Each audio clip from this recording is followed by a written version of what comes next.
SCP-7470. M is for Moonlight. Object Class: Neutralized. Special Containment Procedures. The search for Daniel Collins and other missing persons related to SCP-7470 is ongoing and considered a top priority. Monitoring of LeBlanc University and the surrounding environs is to be conducted at all times. Standard Foundation disinformation protocol applies to inquiries by law enforcement or the public regarding the status of the missing persons. The Philip E. Lewis Memorial Auditorium, the hypocenter for SCP-7470, has been closed to the public and placed under Foundation jurisdiction under the guise of structural defects. Lunar surveys are ongoing. High Command stationed on Lunar Area 32 has been asked to review the contents of this file. Contingency protocols for the emergence of unforeseen lunar phenomena are being drafted. All personnel should prepare for a potential Amida-class disruption event. Consult your hazardous materials containment liaison supervisor for more information. Description: SCP-7470 was the disappearance of Daniel Collins, an associated phenomena on the night of March 6, 2023, at roughly 7 p.m. Collins, who had experience working for NASA and other aerospace organizations, had been a professor of astronomy at LeBlanc University for well over a decade prior to SCP-7470. An extensive background check revealed no abnormalities besides an antisocial childhood. Prior to the advent of SCP-7470, Collins had been conducting an extensive study on lunar activities using university funds, with an emphasis on the annual variations of orbital patterns. The exact nature of his research was never fully disclosed to the facility or student body. His findings were expected to be revealed during the lecture that resulted in SCP-7470. Readings taken from local monitoring stations after the conclusion of SCP-7470 discovered slight gravitational abnormalities concurrent with the advent of SCP-7470. However, they were not nearly as powerful as the nature of the incident would require. See Addendum A. Theorists currently speculate SCP-7470 generated a localized spatial or temporal anomaly to reduce damage caused by its gravity on planet Earth. However, this cannot be confirmed. Following the conclusion of SCP-7470, the Moon now possesses an introverted synchronous rotation so that its far hemisphere, footnote 1, colloquially known as the dark side, orbits facing the Earth. Foundation-operated astronomical divisions have been placed on notice should future incidents arise, and disinformation campaigns are suppressing ongoing public alarm. Addendum A. Video log. Forward. The following is a recording of SCP-7470 captured by a member of the audience during Collins' lecture on his research findings. The lecture was held at the Philip E. Lewis Memorial Auditorium at LeBlanc University. In attendance were 54 students, faculty, and members of the public. The footage was recovered by Foundation cleanup crews following the conclusion of SCP-7470. Camera activates. The stage is empty and the lights are off. Ambient chatter from the audience can be heard. Collins enters from stage right. Audience applause as light illuminates the stage. He approaches the podium and raises a hand in acknowledgement. The applause subsides. He adjusts his microphone. First, I want to thank you all for coming. I know the weather has been less than ideal. I just want to let you all know how grateful I am to have an audience here. You're all fantastic. When I was 8, after a particularly nasty bout of night terrors, my mother took me out into the cold Mojave Desert, sat me down on some dusty rocks, and told me a story. She said that every night, once the sun settles over the horizon, the moon comes out to keep watch over the Earth. It kept all the monsters away, she told me. The moon would watch all night. It could see everything. The biggest trees, the smallest mice. She even told me it could see all the fishes of the sea, all the way to the bottom. It was so big, so powerful, none of the monsters dared to face it. It could even see me, of course, sitting cozy in my bed. All night long, it would watch. Then the sun would come up, chase the moon out of the sky, bathe the earth in golden light. Until the next night, on and on, forever. I don't know where she got that story from.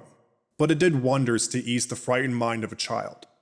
The moon, guardian of the night. It must be pretty good at its job since I never saw any monsters around. Collins chuckles and pauses for effect. Audience remains silent.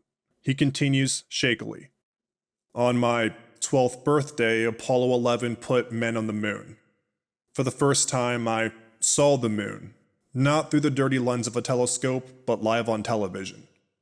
Collins begins to pace the stage. The camera pivots to follow him. After that, I became fascinated with space. I mean, really, truly obsessed. You should have seen my bedroom. I had one of those rocket ship beds, the one where you could actually stand up in because they were so tall. I had an astronaut helmet and a flight suit and at least a half dozen telescopes. And let's not forget the moon in my room, the little bisected moon lamp you hang on your bedroom wall that talks you to sleep. Yes, it's real. Look it up. I got one for Christmas one year. You can click it through the lunar phases, and it'll tell you about science and folklore. I loved it to death. But nothing could compare to the real thing. Collins boots up the stage projector screen. It displays an image of the moon. As I got older, I started studying the moon. I'd stare at pictures like this for hours. I'd pore over images from the Apollo missions. Once I even held a piece of moon rock in my hand, gloved, of course.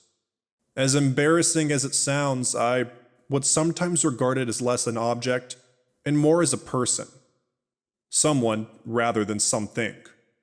I think I held a conversation with it on more than one occasion. Could you blame me? I was a loner. He points to the projector screen, which clicks to show the cover of the 1974 issue of Popular Science magazine, displaying a group photograph of high schoolers alongside NASA technicians. Collins stands out in the foreground, wearing a bright red Hawaiian shirt and oversized glasses. Audience laughs, to which Collins chuckles. That used to be in style, believe it or not. This was a few years before I got an internship at NASA. I was never on the table for the astronaut program, but I did work directly under those who were. I was jealous of them. I could only be a desk jockey for so long. I needed to get out there and make a name for myself. So when I was offered a job here at the university, I was over the moon, no pun intended. I took up a position as an assistant researcher, worked my way up to professor, and, well, the rest is history. Enough about me. You're all here to learn what they won't teach you in Astronomy 101. You've no doubt studied this stuff all your academic career. If you're like me, you've seen every documentary, read every journal you could find about our only natural satellite. Many of you have probably studied the many theories about its creation. That it was flung from the Earth during an early impact event, or captured and brought into Earth's orbit from some other source. Some of you might believe it was always there, formed from the same accretion disk and at the same time as the Earth. Collins clicks to the next slide, an image of the moon cracked with red chasms. This is what the moon would have looked like in its early years. Fragile, impure. Rift valleys like the one on the screen would have made the moon nearly unrecognizable, like the world's biggest omelet. Collins pauses expectantly. Audience does not react. Get it? Because it looks like an egg? Anyway, Collins clicks to the next slide, an image of the moon as it would have appeared 4 billion years ago. There would have been vast pools of magma, lunar seas. We can only guess what they would have looked like. I always imagined the moon would have appeared as Earth did in her infancy, full of fire and heat and life. Collins clicks to the next slide, a Hawaiian lava flow. Do you know what happens to solid rock when it superheats? Well, it's a bit like taffy. It stretches, becoming something in between a semi-solid and a liquid. The moon would have been amorphous, malleable, and it would have done the same to anything that touched it, assuming it got hot enough. It's hard to believe that our moon could have been anything other than the dead rock it is now. But it was, for millions of years. Let's talk about a bit more recent history. Man has known of the moon as long as we've known of each other. It's been the centerpiece of countless fables, symbols, and religions. It has captured and mystified us longer than we can measure. Collins clicks to the next slide, a grainy, distorted image of the moon. This is the first image of the far side of the moon, as photographed by the Soviet probe Luna 3. The first to see this were the Russians in '59, who later mapped it in '60. By all accounts, they were the first humans in history to have seen the entirety of our moon. They would have been, but they weren't. I saw it first almost 5 years before the Soviets, in the twilight hours of the early night. That time when the space in the horizon where the sun used to occupy is still fiery yellow, before the blues and blacks of night swallow up the sky. It's then when the moon is most prominent, right as it peaks up above the tree line. On this particular night, it felt so close, like I could just reach up and touch it. No stars out tonight, just you. But you were wrong. You weren't the same you'd always been. Your face was blemished, scarred. I didn't recognize the craters. I thought I was dreaming, but it all felt so real. You were bigger too, and not just because of the atmospheric distortion. You were closer. I knew that you were here for a reason. You were here for me. You were trying to show me something, but I couldn't see it. You were still too far. Audience is noticeably uncomfortable. Murmurs rise as several people in the foreground begin stirring. I had to get closer. I was on the verge of something more spectacular than any other scientific breakthrough in the last 100 years. The moon had called me, and I had to answer. Why it chose me, I don't know. It didn't matter. For the first time, my guardian, my protector, had revealed its true self to me. But it was a fleeting moment, and it was gone in an instant. I had to see it again. I couldn't let this die with me. I needed to document it, to record it for generations to come. I needed a spectacle. I needed an audience. Silence on recording. Collins checks his watch. He murmurs something, then clicks for the next slide. It displays an image of the moon surrounded by a number of equations mapping its orbit with the Earth. Tonight is a supermoon. It is currently 7 in the evening. Sunset will occur in a few moments. It won't be long now. Collins turns to look at something off screen. The camera maneuvers to the left to display the auditorium's floor-to-ceiling windows. A large pale object dominates the horizon outside. The camera focuses, revealing it to be an immense, vaguely spherical presence similar in appearance to the moon, but distorted in both size and shape. A low pulsing vibration rattles the camera and causes noticeable discomfort in the audience. All those times I called to you, you were listening. I should never have doubted you. I'm sorry, I think I'm ready now. Everyone, please don't be alarmed. I will go first to show you it is safe. All I ask is that you watch, for posterity. Collins steps down from the stage and cautiously approaches the doors leading out of the building. A low murmur from the audience erupts. Several produce cellular phones to record the preceding event. The object in the horizon has grown in size, and the pulsing is increased in tempo and intensity. He exits the building, stepping several meters into the open courtyard outside. He is now enveloped in pale light. He is visibly shaking and speaking upward, but his words are unintelligible. The presence is directly above him. The building's power cuts, and the room is bathed in pale light. Collins' body begins being pulled upwards by an invisible force. He is elongated, and his torso stretches towards the presence above. He opens his mouth to scream, releasing a semi-liquefied, red-tinged slurry of blood and internal organs.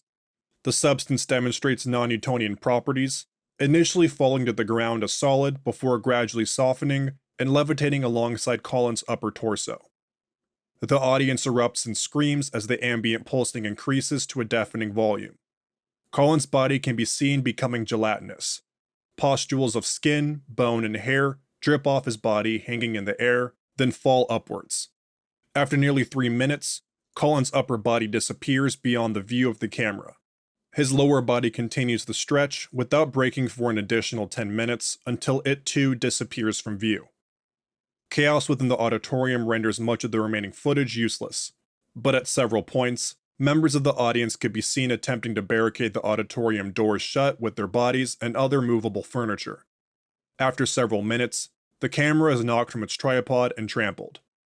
The remaining few hours of film have been destroyed. Closing. All 54 people present for Daniel Collins' lecture, including Collins himself, have been declared missing. When janitorial staff accessed the building the morning after SCP-7470, they found it empty and in disrepair. Thank you for listening to SCP-7470, M is for Moonlight. If you like this SCP, please like and subscribe, and follow the link in the description to the SCP Wiki, and vote it up to support it and the SCP Wiki as a whole.